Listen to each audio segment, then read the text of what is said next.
Number 10 on the list is Gigi Jackson, but I do want to shout out Duop Reith. I had never heard Duop Reith's name before. He's a rookie this year, and he is playing really well. He kind of should make he probably is more likely to actually make second team All-NBA than Scoot Henderson is. And he plays for Portland. So he's having a really great season. I'd never heard his name before. I listen to basketball podcasts and basketball YouTube constantly, and I never heard this guy's name before, so I felt that it's very important to point him out. Go check him out. And I don't watch a lot of Portland games, I'll be honest with you, but sleeper second team all rookie, if you're gambling on that. I don't even know if you can gamble on that. I'm sure you can. But Gigi Jackson. So Gigi Jackson there's like tons of DNPs at the very beginning of the season. Did not play. Coach's decision. That's what that means. If you hear DNP, it's the derogatory term DNP, the dreaded. Now you know. You learned something if you didn't know. So he only has 34 games played, so he probably won't make a second team All-NBA. Here's the thing. I included on the slide who the NBA's rookie, the Kia Rookie of the Year ladder, who they have. So they have 10 as Asur Thompson. When I looked at his stats, like his stats aren't great. Neither are his brothers, but they were both like relatively high picks. I think 7 or 8, maybe. Maybe I'm wrong. I don't know. But they were close. They were up there. And there's part of me that thinks that the NBA kind of wants the top picks to be all rookie, and they're more inclined to let guys that were drafted higher get on that team based on what I'm looking at. But Gigi he was a 45th pick, really far down. So he doesn't have a lot of games played, but it wasn't because he was injured or anything. It was just people weren't aware of his talent, maybe. I don't know. Or I think maybe Memphis was trying to figure out who they were going to actually play without John, without Steven Adams, and the injuries that they've suffered, especially with Marcus Smart. I don't even know how many games Marcus Smart has played this year. But he's the 7th highest scoring of all the rookies. And he shoots threes, not great, but he does shoot. What's his percentage? 35.7. He'll shoot, he'll make some. Shoots 3 a game, and he only gets 22 minutes a game. He's good. He's a good player, and I'm excited for him, especially being the 45th pick. I feel like I always like to root for underdogs. So he would make my second team all rookie, just looking at the stats, because I'm gonna keep it real with y'all. I don't watch a lot of Memphis Grizzlies games, especially, last year I probably watched more, but this year, why would I? So high scoring, low minutes, blocks, steals, he gets some. He gets out there, he's playing basketball, he's contributing, and decent free throw shooter. I'm going to bring up free throw shooting a lot because it's important, especially end of games. It's just seems to be the only thing that matters. So don't sleep on it. It matters when you're getting ranked by me. Cam Whitmore. Dude, Cam went really low in the draft. I remember people were really hype on him, but he slipped, and the Houston Rockets got him. And number 9 is Amen Thompson. If you look at the NBA, who they think is going to be second team All-NBA. Really, he's number 9th best rookie is what the NBA is saying, and I don't believe that's true. Amen Thompson and Asur Thompson I really wasn't that impressed with their stats. They did get, they got a lot of rebounds, I guess, and some decent assists, but their points per game were pretty low, and they were getting good minutes on their teams. But I gotta say, Cam Whitmore, better. Cam Whitmore's better. And he does appear on their list as well. So he's not afraid to shoot. Granted, that can be a bad thing if you're not good at shooting and you're fearless when it comes to shooting, but he's not bad. 36.1% for a rookie shooting from the 3.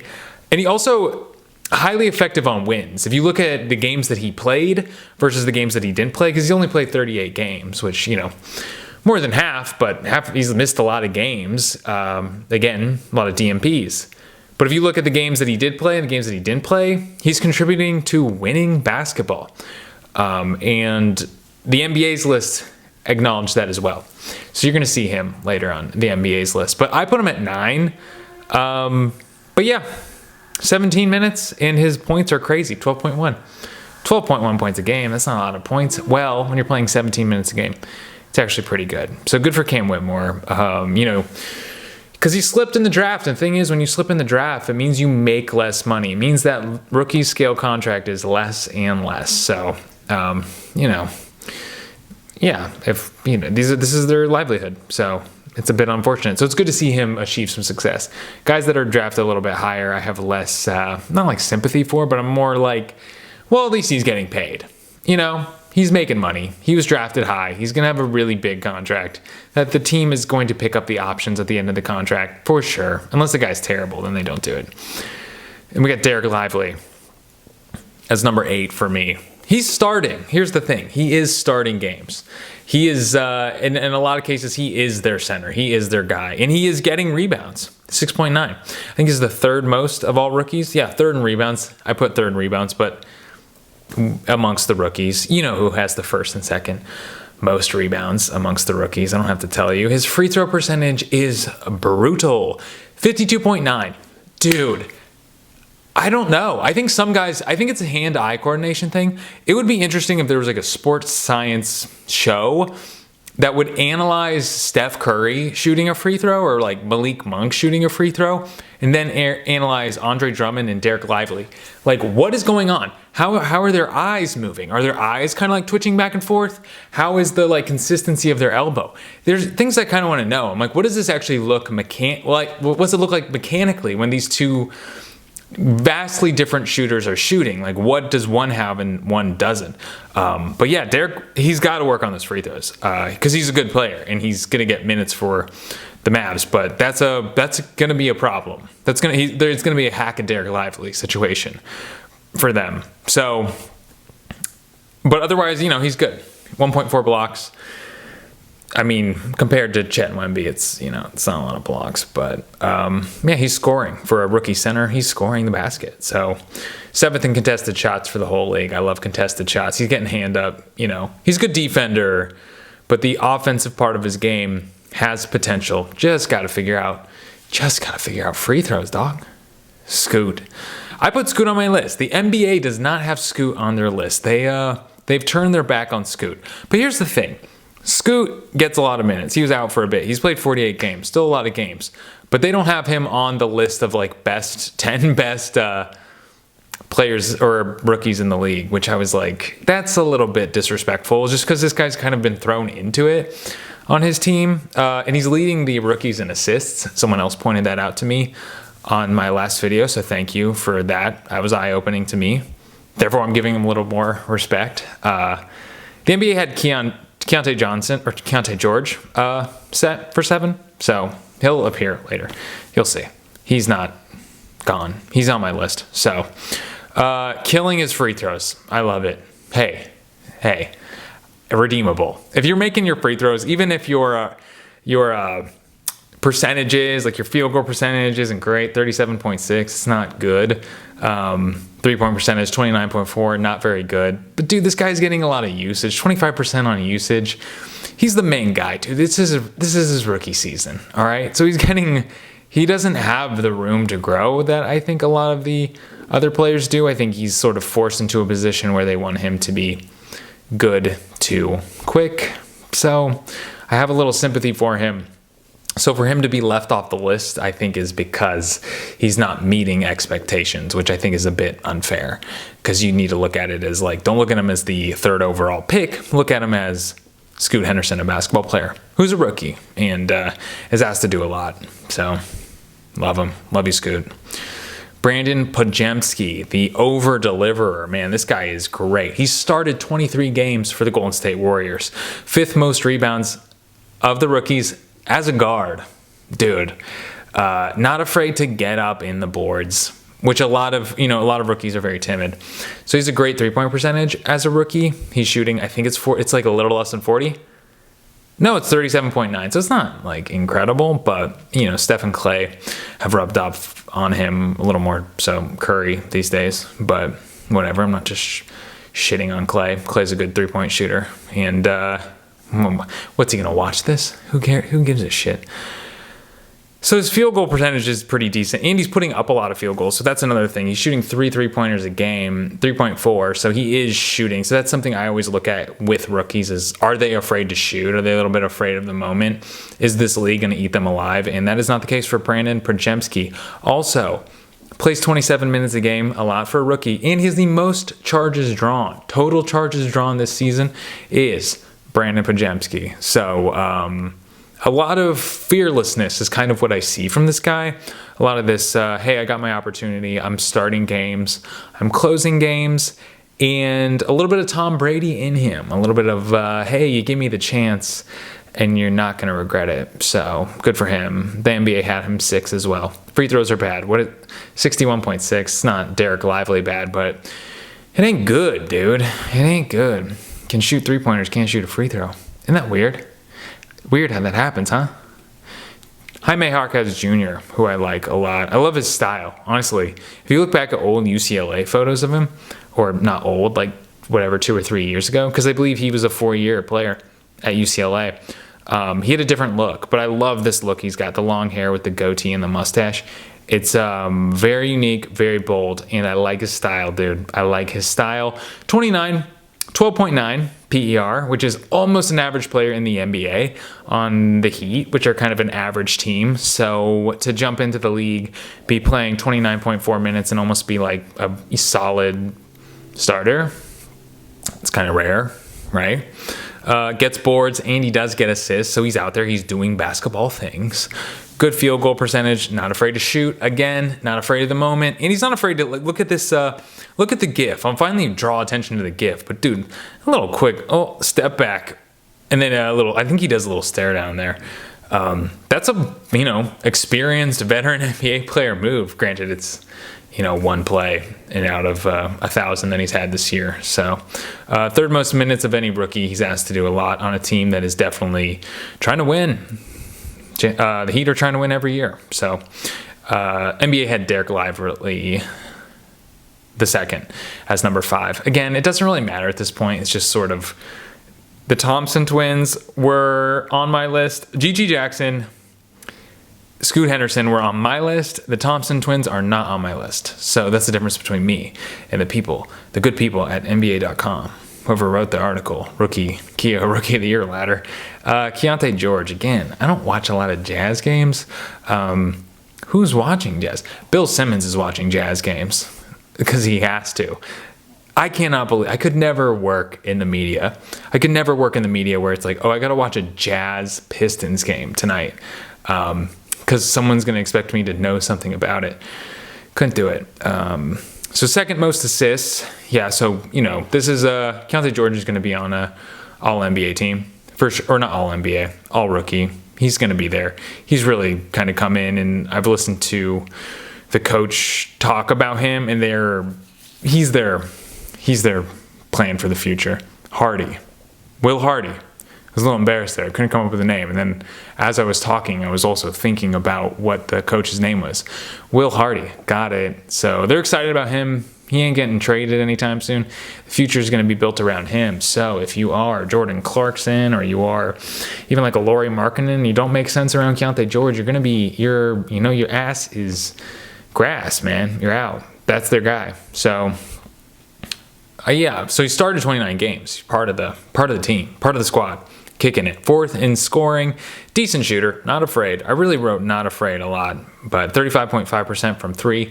Shoots 5 a game. It's really, or almost 6 a game. So it's really what I'm looking at more so is your 3-point attempts. Like, are you shooting them? Especially if you're on a team like the Jazz. If you're a rookie that got drafted high and you're on a pretty bad team. Dude, take shot attempts. Get in there. Like, this is your time as a rookie and as an NBA player to fail. And that's how I feel about Scoot. It's just like, let this kid fail, dude. Let him make lots of mistakes and learn from his mistakes. So I don't necessarily see that as a bad thing in the future. And yeah, keep that in mind. Like, dude, look at guys' percentages as a rookie and then forget them because they don't really matter. Or they do matter, but to a degree, it's sort of like, what do you expect? Because especially the one and dones, they're not going to be quite ready to be fully formed NBA players. It's going to take a while. They haven't been playing basketball that long, and they're young. Give him a break. Brandon Miller, dude. I like Brandon Miller now. I was kind of like scared. Dude, honestly, I'll keep it real with y'all. I was kind of scared of him. The whole situation, I'll just leave it at that. I was kind of like, this is messy, dude. But he seems like a nice kid, and he's really committed to basketball. Played 61 games. I like him. Playing 31 minutes a game. Keeps quiet. Doesn't, again, he's in Charlotte, which kind of is unfortunate for him because I don't believe that team knows exactly what it's doing, man. And honestly, even like Steve Clifford, I believe Steve Clifford has coached the team before, and they brought him back. I don't know if he resigned and they brought him back, or if they fired him and brought him back, but that's very strange for a guy to coach a team in 2 different stints. I don't believe I'm wrong about this. Go, please, look it up for me and tell me if I'm wrong. But just seems like a bit messy, man. And I don't know if things are going to change now that MJ's gone. I don't know how much like he was calling the shots for that organization. But, dude, I don't know. Dude, I like Brandon Miller. 12.5 PER on a bad team, on a team worse than, that's better than Jaime Jaquez, and he's on a worse team. So his efficiency rating is high. 3rd most points of all the rookies. And he's staying healthy. I think that's big. Dude, your best ability is availability and durability. That's what I believe, man. Like, is in a single game, is Embiid better than Jokic? Well, with the new way they're calling games now, with less fouls, I don't know. But if they were calling it the way at the beginning of the season, was Embiid playing better than Jokic? Yeah, a little bit. Embiid was the most dominant player on the floor. But Jokic is the better player because for whatever reason, he's out on the floor more. That's it, man. So Brandon Miller is, I'm going to put him way up there, dude, because he's played 61 games. And granted, he is young. He should be playing a lot of games, but look at all these players we had. We have had multiple injuries. The durability of Brandon Miller is something that I have to respect. So, and he's playing lots of minutes. So I'm excited for this guy. He hits his free throws too. 81% from the free throw line. He's my kind of player. So I probably said some things about him. I think I had Scoot higher than him at the beginning of the season, but what do I know though? You know what I mean? Who am I, Bill Simmons, watching a Utah Jazz game on a Tuesday night? No, I'm not. I don't know that much about basketball. So, all right, then these Chet and Wemby are on another level, man. There's Brandon Miller, and then there's Chet, and then there's Wemby. Like it's really something else, man. So Chet can shoot threes. He shoots at a high level, too. Dude, he shoots at 39.2%. Well, he probably doesn't shoot a lot of threes, right? No. 4.3 a game. 4.3. He shoots 4 threes a game. This dude's playing the 5, and he's, 39.2 3-point percent. This guy's good. This guy's crazy. And I don't mind that he's not going to win Rookie of the Year because second-year player. So, I'm not going to go to war about that, but... it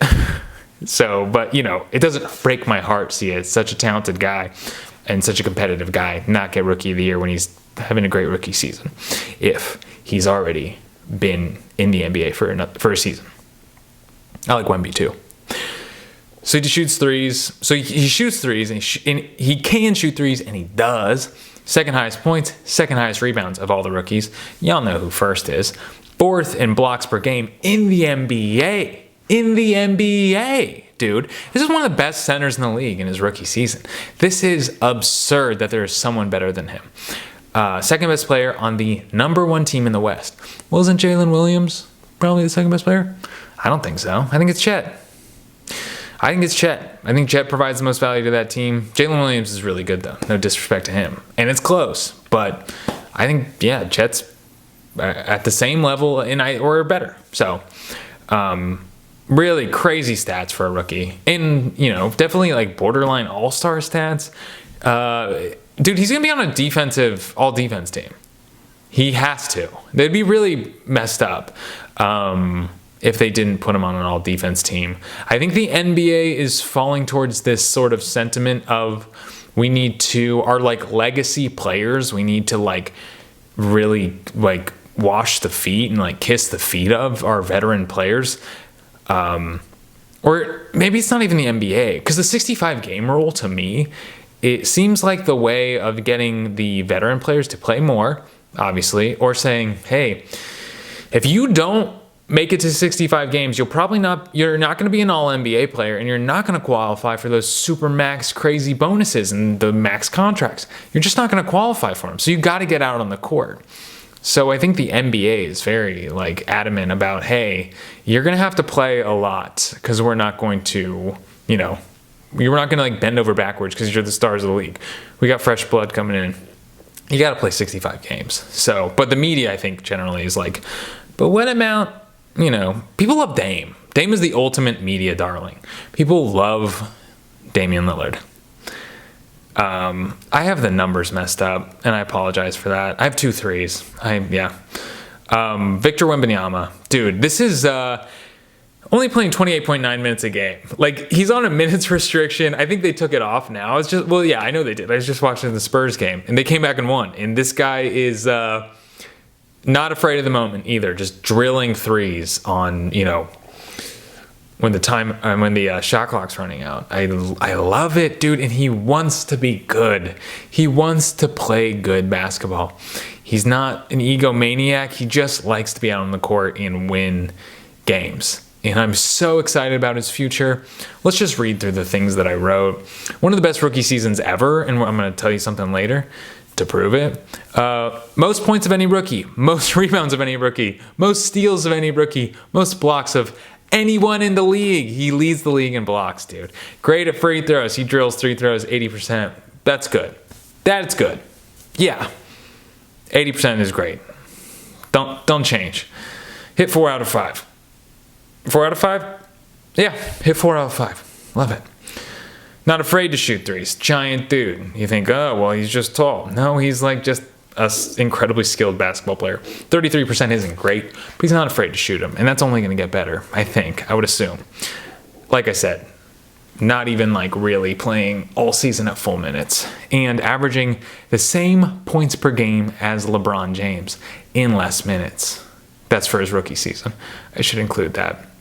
So he's having a better, less assists, but better rookie season than LeBron James, which is exciting because LeBron James is really good, and he had a really good rookie season. This is awesome. It's exciting.